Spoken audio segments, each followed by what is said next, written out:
Hello all of you, PIB में आप सभी का स्वागत है। और आज हम लोग बात करने जा रहे हैं एक नई नवी प्रेस रिलीज का, which is talking about the white gold of the India, that is cotton. तो कॉटन के बारे में हम बात करने जा रहे हैं। कॉटन की खास बात है, it is one of the biggest, सबसे largest commercial crop which is sown in the India. Bharat में कल्टीवेट करने वाली सबसे बड़ी क्रॉप्स में से एक जो कॉमर्शियल क्रॉप है वो कॉटन है। और इससे करीब करीब 6 मिलियन लोगों का लिवलीहुड चलता है, और 40 to 50 मिलियन पीपुल जो हैं वो इसके द्वारा डायरेक्ट एंड इनडायरेक्ट जॉब्स पाते हैं। यानी कि बहुत सारे लोगों का घर कॉटन की वजह से चलता है, और इसीलिए that's why it is also known as white gold. इसे सफेद सोना भी कहा जाता है। That is important for your examination कि व्हाइट गोल्ड किसको कहते हैं, तो आप बता देंगे कॉटन को कहा जाता है। अब कॉटन जो है आज की बात नहीं, थाउजेंड ऑफ द ईयर्स, हजारों सालों से कॉटन के लिए ही हमारा देश जाना जाता है। कॉटन को सिंडन कहा जाता था, और इसी पे इंडस नदी का नाम पड़ा, और उसी से बाद में जो है इंडिया का नाम पड़ा। तो हमारे देश का नाम ही डायरेक्टली इनडायरेक्टली आप कह सकते हैं, जो इंग्लिश वर्जन है वो कॉटन से रिलेट करता है। और ये पुराने जमाने में it was a medium of exchange, it was act as a currency, you can say in barter system cotton का यूज किया जाता था as a medium of exchange. ये भी बड़ी इंटरेस्टिंग चीज है। जो 19वीं सेंचुरी है वहां पर कोलकाता, मुंबई और अहमदाबाद में पहली बार मिल्स, जो मॉडर्न मिल्स हैं कॉटन मिल्स, उनका उनको लगाया गया, उनको स्टैब्लिश किया गया। और that's why these reasons are also known as Manchester of India. और मैनचेस्टर ऑफ इंडिया ये पूछा जाता है एग्जाम में कि निम्नलिखित which of the following are also known as the Manchester of India. The right answer is the Ahmedabad is known as the Manchester of India के नाम से अहमदाबाद को जाना जाता था। अब इंडिया में जो कॉटन की जो बहुत सारी स्पीशीज है, there are several species of cotton, specially 4 major species are important. और इंडिया की खास बात है कि इंडिया में चारों की चारों स्पीशीज होती है, whether it is gossypium arboreum, gossypium herbaceum, which are also known as Asian cotton, वो भी इंडिया में होता है। Gossypium barbadense and which is also known as Egyptian cotton, Egypt याद आ रहा होगा पिरामिड्स, तो वहां इजिप्ट में भी कॉटन होता था, तो ये बर्बाडीज है। और एक जो सबसे इंपॉर्टेंट होता है जिसका नाम है गॉसिपियम हरी हिरसुटम। ये जो गॉसिपियम हिरसुटम है that is known as American cotton. सबसे फाइनेस्ट क्वालिटी का जो कॉटन है वो दैट इज अमेरिकन कॉटन, वो भी इंडिया में होता है। और इंडिया में जो टोटल कॉटन प्रोडक्शन होता है उसका 90% जो है ये अमेरिकन कॉटन का है। रीजन, इसकी मार्केट प्राइस बहुत अच्छी मिलती है, बहुत ज्यादा दाम में मिलता है, ये बिकता है। अब कॉटन में जो इंसेक्टिसाइड, एक कीड़ा लगता है which is also known as cotton bollworm. और कॉटन बॉलवर्म का इन्फेस्टेशन इतना ज्यादा होता है कि इसके इन्फेक्शन से, इन्फेस्टेशन से बचाने के लिए farmer has to use lots of insecticide in their plants. तो पौधों में बहुत सारे इंसेक्टिसाइड डालने पड़ते हैं। और इस इंसेक्टिसाइड की का कंजप्शन को कम करने के लिए there is a bacteria known as bacillus thuringiensis.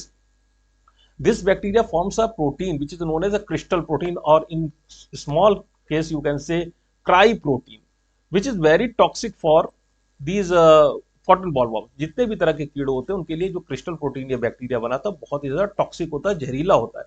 और साइंटिस्ट ने क्या किया, यही क्रिस्टल प्रोटीन बनाने वाला जो जीन है वो ट्रांसफर कर दिया किसमें, कॉटन में। That's why this cotton, newly genetically modified cotton, which has the genes of Bacillus thuringiensis bacteria, is known as BT cotton. इस कॉटन को हम बीटी कॉटन के नाम से जानते हैं, ठीक है। तो इससे क्या फायदा होगा, इससे जो इंसेक्टिसाइड है उसका लोड जो है, उसका जो यूज है वो हमारे फार्मर्स को कम से कम करना पड़ता है। और इससे उनकी जो कॉस्ट ऑफ प्रोडक्शन है वो काफी कम हो जाती है, और ये जो फसल है ये काफी ज्यादा कह सकते हैं इकोनॉमिकली वाइबल एंड प्रॉफिटेबल हो जाती है for farmers. So there are multiple varieties, as I told you.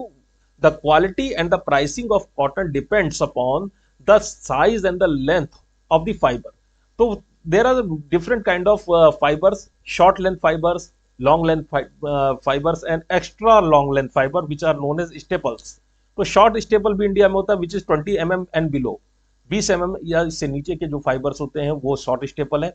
और जो एक्स्ट्रा लॉन्ग स्टेपल है that is 32.5 mm and above. तो इस तरह के फाइबर्स भी होते हैं और वो भी इंडिया में बोए जाते हैं। इसके अलावा जो इंडिया में अगर आप देखेंगे, बहुत बड़ा vast geographical area is there in India which is under cotton production, except in South India, except Kerala and here in Chhattisgarh. These are tours area जो कि आपके कॉटन प्रोडक्शन बेल्ट में नहीं आते हैं। बाकी एरियाज में मोर और लेस, कम या ज्यादा हो सकता है, लेकिन कॉटन का प्रोडक्शन होता है। और इसमें एक मेजर एरिया ऐसा है जो कि जहां पर ब्लैक कॉटन सॉइल होती है, बीसीएस। तो बीसीएस यानी नाम ही से स्पष्ट है कि ब्लैक कॉटन सॉइल का एरिया, वो भी इसके अंदर आता है। राजस्थान, पंजाब और हरियाणा जैसे जो सेक्टर्स हैं वहां पर भी, नॉर्थ इंडिया के सेक्टर्स हैं, और यहां पर भी कॉटन का प्रोडक्शन ठीक ठाक कंडीशन में होता है। Because this crop is you can से it loves arid and semi arid kind of condition, और ये एरिया जो पेनिनसुलर इंडिया का है ये एरिड एंड सेमी एरिड है। तो यहाँ पर कॉटन का प्रोडक्शन बहुत बड़े लार्ज स्केल पर किया जाता है, और इसलिए जो कॉटन प्रोडक्शन जो जोन्स है 9 मेजर स्टेट्स में ये स्प्रेड है, और इनको 3 डिस्टिंक्ट एग्रो इकोलॉजिकल जोन्स में डिवाइड कर रखा है, northern zone, central zone and southern zone.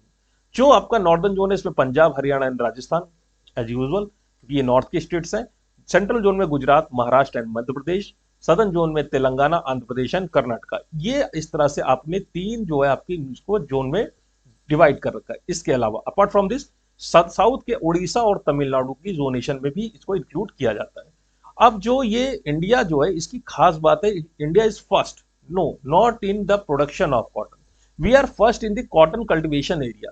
जो कॉटन को कल्टीवेशन करने वाला जो एरिया है, जितने एरिया में इंडिया कल्टीवेट करता है कॉटन को, जितने एरिया में फसल लगाई जाती है, इतने लार्ज स्केल पर वर्ल्ड का कोई भी कंट्री कॉटन का कल्टीवेशन नहीं करता है।